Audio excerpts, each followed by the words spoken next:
Hello नमस्कार साथियों, आप सभी का स्वागत है हमारे चैनल सुपर हिंदी क्लासेस में। साथियों, संधि में हम सब स्वर संधि पढ़ चुके हैं, व्यंजन संधि पढ़ चुके हैं और आ चुके हैं आज हम विसर्ग संधि में। ठीक है, आज हम आप सबको बताने वाले हैं विसर्ग संधि के बारे में। ठीक है, जैसे कि हम लोग व्यंजन संधि पढ़े तो व्यंजन संधि कहते किसको हैं पहले उसको जानें। ठीक है, ठीक उसी प्रकार से विसर्ग संधि में विसर्ग संधि कहते किसे हैं पहले इसको जानते हैं, इसके बाद फिर हम आगे बढ़ते हैं। ठीक है, ऐसा मेरा नियम रहता है। तो जैसा कि विसर्ग संधि कहते किसको हैं, तो देखिए विसर्ग के बाद स्वर या व्यंजन आने पर जो विकार होता है उसे विसर्ग संधि कहते हैं। विकार मतलब क्या होता है?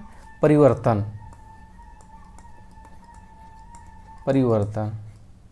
ठीक है, विसर्ग के बाद स्वर आए या व्यंजन आने से जो विकार होता है उसे विकार मतलब परिवर्तन जो होता है उसे विसर्ग संधि कहते हैं। व्यंजन में मैंने क्या कहा था कि व्यंजन के बाद स्वर आए या व्यंजन आए, व्यंजन आने में जो विकार परिवर्तन होता है, जो परिवर्तन होता है, ठीक है, उसे व्यंजन संधि कहते हैं। यानी कि व्यंजन के बाद स्वर या व्यंजन आए ना, तो जो परिवर्तन हो उसे व्यंजन संधि कहते हैं। और विसर्ग में विसर्ग के बाद स्वर आए या व्यंजन आए तो जो परिवर्तन होता है उसे विसर्ग संधि कहते हैं। ठीक है, तो विसर्ग संधि में क्या होता है कि बेसिकली कुछ नियम होते हैं, जैसे व्यंजन संधि के नियम होते हैं बस वैसे ही विसर्ग संधि के नियम होते हैं। ठीक है, तो इसमें कुल टोटल 7 नियम हैं। इसमें कुल 7 नियम हैं जो कि मैं आप सबको बताने वाला हूँ। ठीक है, तो ये 7 नियम अगर आप पढ़ लेंगे तो विसर्ग संधि आपसे गलती नहीं होगा। विसर्ग संधि के जो नियम हैं, नियम बताएंगे। ठीक है, और जो अपवाद है, अपवाद भी बताने वाले हैं। ये दोनों चीज़ों को बताने वाले हैं। ठीक है, तो विसर्ग संधि में पहला नियम क्या है इसके बारे में जानते हैं। विसर्ग संधि क्या कहता है कि विसर्ग के पहले अ और विसर्ग के बाद अ या वर्ग का तीसरा, चौथा और पांचवा, मतलब ये पहला वर्ग का, जैसे क वर्ग का क, ख, ग, घ, अंग, ये है ना। तो इसको छोड़ के ये जो घोष वाले जो व्यंजन होते हैं, ठीक है, इसका ये क वर्ग हो गया, च वर्ग हो गया, ऐसे कोई भी तीसरा चौथा पांचवा वर्ग का कोई भी वर्ड आए। ठीक है, और या य, र, ल, व और एक ह। ठीक है, इतना अगर विसर्ग के पहले अ या विसर्ग के बाद ये आते हैं। ठीक है, विसर्ग फिर से एक बार सुन लीजिए, विसर्ग के पहले अ और विसर्ग के बाद अ या वर्ग का तीसरा, चौथा, पांचवा या य, र, ल, व, ह आए, अगर ये आते हैं तो विसर्ग परिवर्तन होके क्या हो जाता है? विसर्ग परिवर्तन होके ओ हो जाता है। ठीक है, विसर्ग परिवर्तन होके ओ हो जाएगा। जैसे कि उदाहरण देखिए, ये है उदाहरण।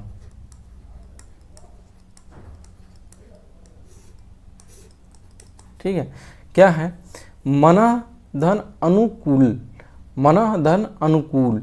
तो मनः में क्या है? यहाँ पे अ है। ठीक, अब यहाँ पे क्या है? अ है। मैंने क्या बोला है? विसर्ग के पहले अ आए या विसर्ग के बाद अ आए, किस में बदल परिवर्तन हो जाता है? विसर्ग ओ में। तो यहाँ पे क्या हो जाएगा? मनोनुकूल।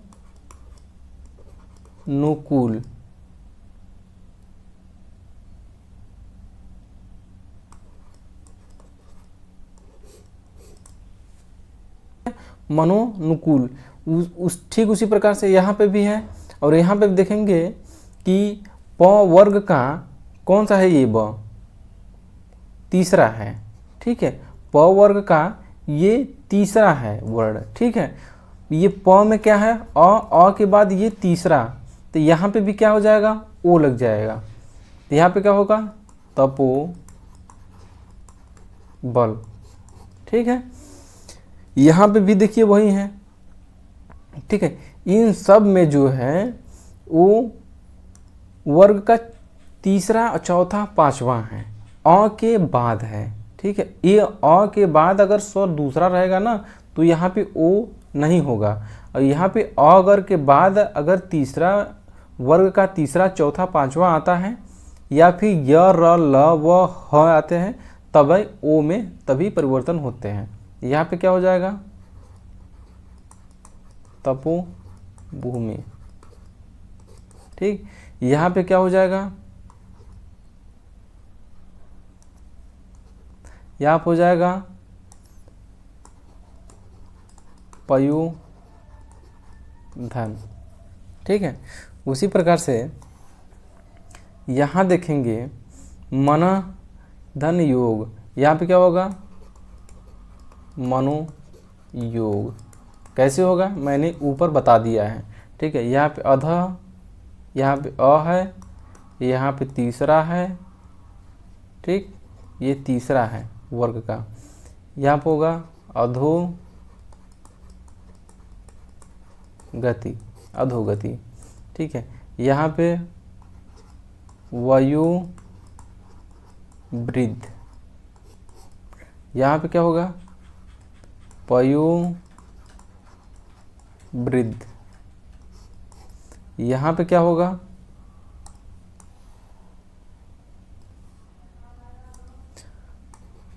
पयुध, पयुध हो जाएगा। ठीक है, यहाँ पे अ है, यहाँ पे क्या है, तीसरा है किसका, त वर्ग का, त देखिए त थ द, ये क्या है, त वर्ग का तीसरा है ना, तो यहाँ पे अ के बाद तीसरा वर्ग का तीसरा वर्ड आया है, इसलिए यहाँ पे ओ में परिवर्तन हो गया। तो यहाँ पे क्या हो गया, पयधन, द से पयोध हो गया। ठीक है, ठीक उसी प्रकार से इसमें भी है, यहाँ पे हो जाएगा क्या, मनोरथ, मनोरथ है। यहाँ पे क्या है, मनः धन हर, यहाँ हो जाएगा मनोहर। ठीक है, इस प्रकार से ये पहला नियम था। ठीक, दूसरा नियम जानते हैं। दूसरा नियम क्या कहता है, दूसरा नियम कहता है विसर्ग के पहले अ या आ को छोड़कर, ये जो विसर्ग है ना, विसर्ग का चिन्ह मैंने नहीं बताया, विसर्ग चिन्ह देखिए ये होता है। ठीक है, विसर्ग से पहले अ,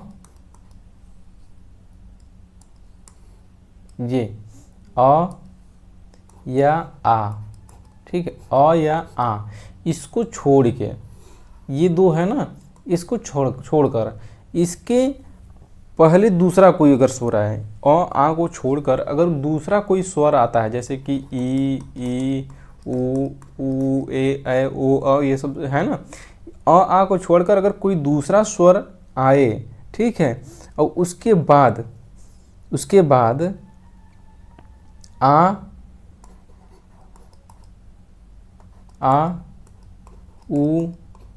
ऊ या तीसरा चौथा पांचवा वर्ग का तीसरा चौथा पांचवा या य र ल व,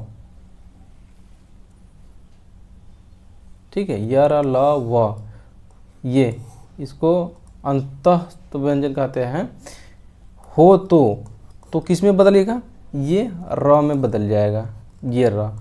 ये र का मतलब क्या होता है, उड़ंतुआ वाला जो ये र होता है ना, ये वाला र, ये आधा र का मतलब इसमें बदलता है। पूरा र का मतलब ये र धन अ करेंगे तो ये पूरा र इस प्रकार से, आधा र इस प्रकार से जाता है। ठीक है, देखिए फिर से एक बार समझ लीजिए जो चीज़ मैं बता रहा हूँ। दूसरा नियम क्या कहता है, विसर्ग से पहले अ या आ, इसको छोड़कर, ठीक, स्वर का कोई भी स्वर, ठीक, अ को छोड़कर विसर्ग से पहले आता है, और विसर्ग के बाद आ ऊ या वर्ग का तीसरा चौथा पांचवा या य र ल व हो तो विसर्ग किस में परिवर्तन हो जाता है, विसर्ग र में परिवर्तन हो जाता है। ठीक है, यहाँ उदाहरण देखिए। ठीक है, उदाहरण देखिए, उदाहरण क्या कहता है, निह धन आशा, तो निह में क्या है, ई आया है, ठीक। और बाद में क्या आया है, आ आया है, ठीक है। मैंने ऊपर क्या कहा है, विसर्ग से पहले अ आ को छोड़कर ई आया है, और विसर्ग के बाद आ आए या ऊ आए, ऊ या वर्ग का तीसरा चौथा पांचवा है, तो इस प्रकार से ये किस में बदल जाएगा, र में बदल जाएगा, ठीक है। तो यहाँ पे क्या हो जाएगा,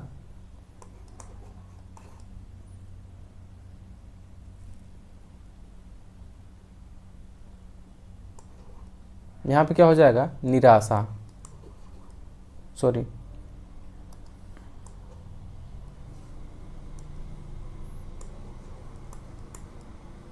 निराशा, ठीक है। यहाँ पे नी है, ठीक है, यहाँ पे आ है ना, आ है, तो ये र जो है इसमें जब आ मिलेगा तो ये हो जाएगा रा, ठीक है, इसलिए यहाँ पे रा हो गया। तो निह धन आशा क्या बन गया, निराशा, ठीक। उसी प्रकार से यहाँ पे क्या है, यहाँ पे है ई, ठीक है।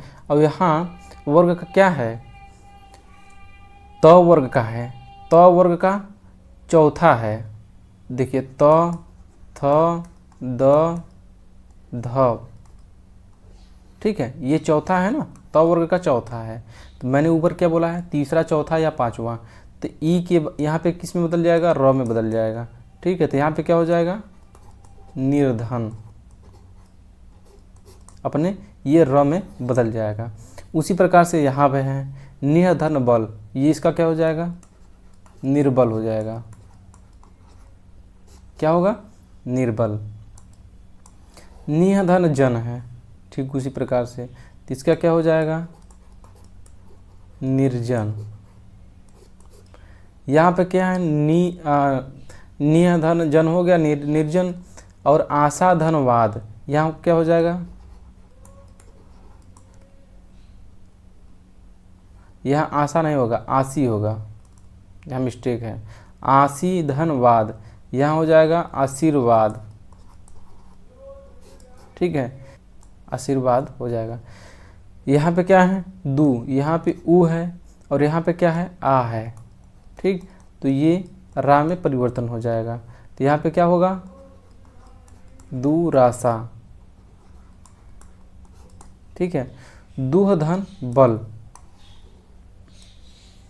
दूह धन बल, यहाँ पे क्या होगा, दुर्बल, ठीक है, ठीक। जो नियम मैंने बताया है ऊपर, दूसरा नियम ना, वही नियम इसमें सब फॉलो करेगा, ठीक है। दुर्जन, यहाँ पे क्या होगा, बहिर्मुख, ठीक है, बहिर्मुख हो जाएगा। ये रहा दूसरा नियम। तीसरा नियम क्या कहता है, तीसरे नंबर नियम पे चलिए।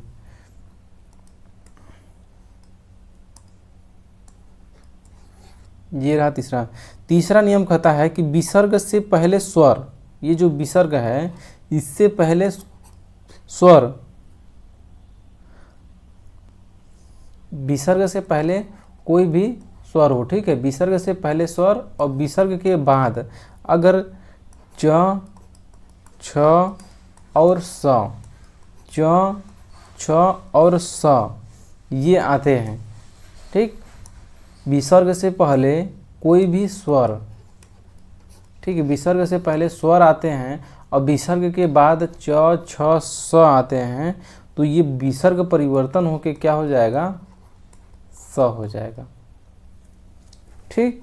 विसर्ग से पहले अगर कोई भी स्वर आता है और बाद में ये च छ स आते हैं, तो ये परिवर्तन होके स बन जाता है। ये तीसरा है। जैसे उदाहरण है यहाँ पे, उदाहरण है, क्या कह रहा है यहाँ पे, निह धन चिंत, निह धन चिंत, इसका क्या हो जाएगा, निश्चिंत,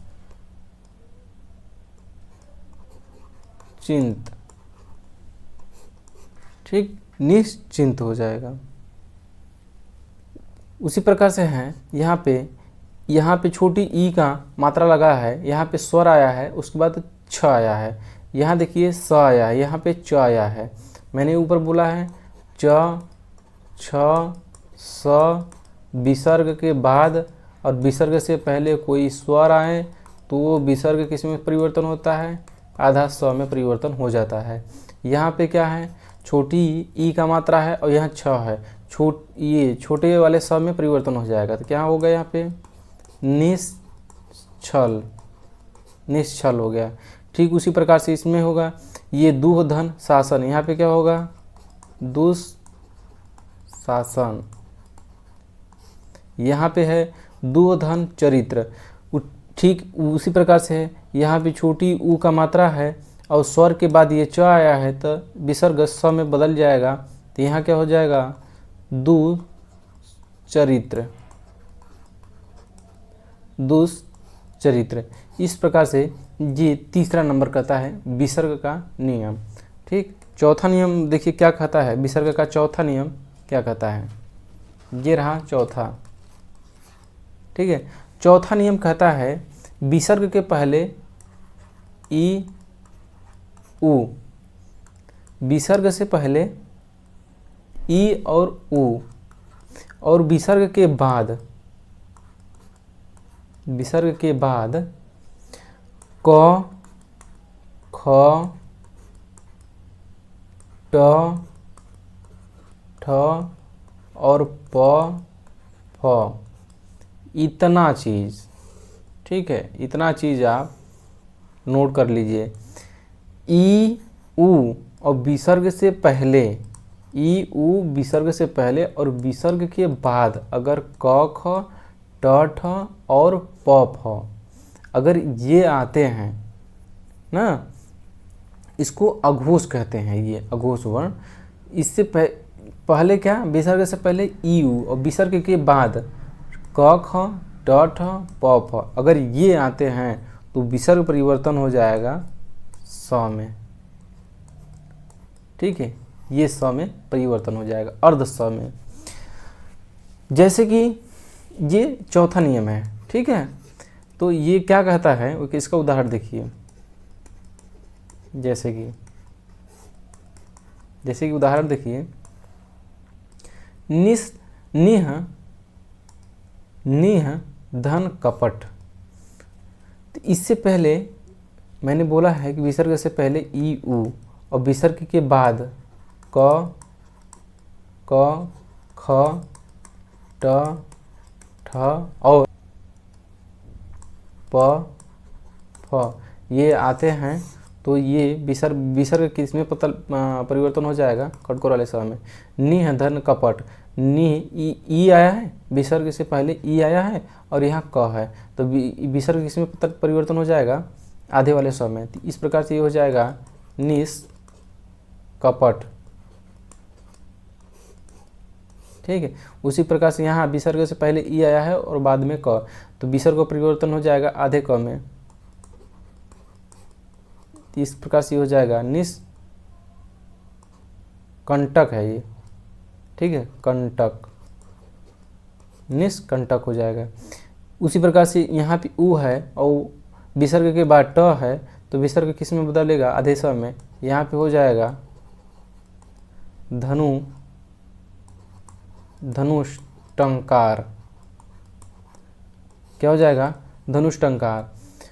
यहाँ पे क्या है, उसी प्रकार से है निह धन ठुर। निह यहाँ पे ई है, बाद में ट आया है, विसर्ग के बाद आया है तो विसर्ग इसमें बदल जाएगा आधे स में। यहाँ हो जाएगा निष्ठुर, निष्ठुर हो जाएगा। उसी प्रकार से यहाँ आया है, प आया है और विसर्ग से पहले ई है तो विसर्ग बदल जाएगा आधे स में तो यहाँ पे हो जाएगा निष्प्राण।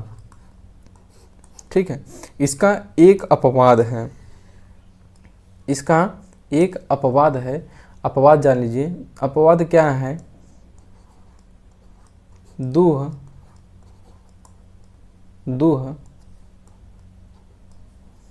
धन ख, ये हो जाएगा दुख। ये एक अपवाद है, इसको आप लिख लीजिएगा। ठीक है, अपवाद में है ये कि जिसके विसर्ग से पहले विसर्ग से पहले क्या आया है? स्वर, लेकिन विसर्ग के बाद ख आया है, लेकिन आधे स्व में परिवर्तन नहीं हुआ है। परिवर्तन नहीं हुआ है, इसलिए इसको क्या किस में रखा गया है? ये अपवाद में, ये अपवाद है। ठीक। अगला 5वां नियम क्या कहता है? 5वां नंबर कहता है कि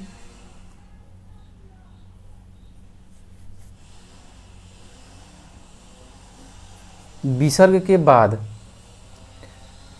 5वां नियम कहता है विसर्ग, ये विसर्ग है ना, विसर्ग के बाद त और स, त और स आते हैं अगर विसर्ग के बाद, तो विसर्ग के बाद अगर त या स आते हैं तो विसर्ग परिवर्तन हो जाएगा स में, ये स में परिवर्तन आधे स वाले पे। ठीक है। अगर विसर्ग के बाद अगर त स आते हैं तो विसर्ग किस में परिवर्तन हो जाएगा? आधे वाले स में। तो देखिए, विसर्ग के बाद त आया है, विसर्ग के बाद त आया है, विसर्ग के बाद त आया है। ठीक है। विसर्ग के बाद अगर त स आएगा तभी वो आधे स में परिवर्तन होगा, अन्यथा वो नहीं होगा परिवर्तन। ठीक है। देखिए उदाहरण, कोई भी लाइए जिसमें कि त आता हो। ठीक है। विसर्ग के बाद त आता हो तो वो आधे विसर्ग किस में? आधे समय बदल, जैसे कि नमः धन ते, ये विसर्ग किस में बदल जाएगा? आधे समय। तो यहाँ पे क्या होगा? नमस्ते। ठीक। यहाँ भी विसर्ग के बाद त आया है तो यहाँ पे क्या होगा? नमस्ताप, यहाँ पे नमस्ताप। यहाँ दुह धन तर है, यहाँ पे त आया है। ठीक है। विसर्ग के बाद तो किस में बदल जाएगा? आधे स में, विसर्ग आधे त में बदल जाएगा, तो यहाँ हो जाएगा दुस्तर। यहाँ भी त है, विसर्ग के बाद तो विसर्ग बदल जाएगा आधे स में, तो यहाँ हो जाएगा निस्तेज। यहाँ पे क्या है? निह धन संताप है, तो विसर्ग के बाद स है तो विसर्ग किस में बदल जाएगा? आधे स में, यहाँ पे हो जाएगा निस संताप,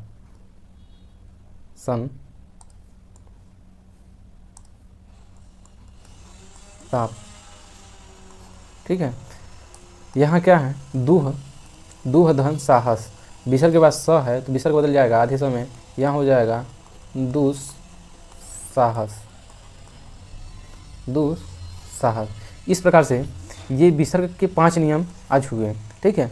अब ये जो कल छठा और 7वां नियम है, छठा और जो 7वां नियम है, इस छठे 7वें नियम को कल कवर करेंगे। आज के लिए इतना है, और आज के लिए इतना ही। हम मिलेंगे कल अगले वीडियो में।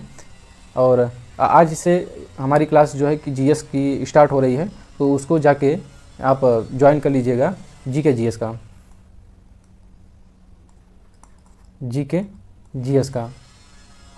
ठीक है। तो उसको जाकर ज्वाइन कर लीजिएगा। यूपी पुलिस हो गया,